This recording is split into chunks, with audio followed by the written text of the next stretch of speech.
અમારી સમ્રાટ સમાચાર ચેનલ સબસ્ક્રાઇબ કરો, લાઇક કરો, કમેન્ટ કરો અને જોતા રહો પળે પળના દરેક પ્રકારના સમાચારો.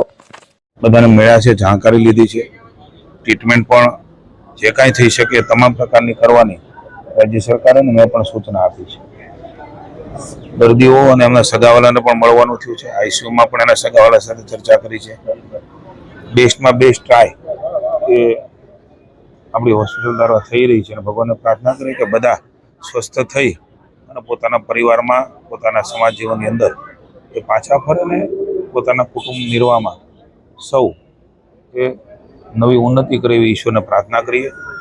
અમે સરકાર તરફથી જે કાંઈ કરવું ઘટે એ કરવાની સૂચના આપી છે. કોઈને શિફ્ટ કરવા પડે તો અમદાવાદ પણ શિફ્ટ કરવાની સૂચના આપી છે. કેટલાક દર્દીઓ અન્ય પ્રાઇવેટ હોસ્પિટલમાં એ પણ અહીં આવ્યા છે અને તુરંત તમામ પ્રકારની હોસ્પિટલની ટ્રીટમેન્ટો, સારવારની ટ્રીટમેન્ટ એ આપવા માટેની અમે એમના પરિવારજનોને દર્દીના ખાતરી આપી છે અને પ્રમાણે કામ પણ થઈ રહ્યું છે. હજી પણ જે કંઈ કરવું ઘટે રાજ્ય સરકાર કરશે.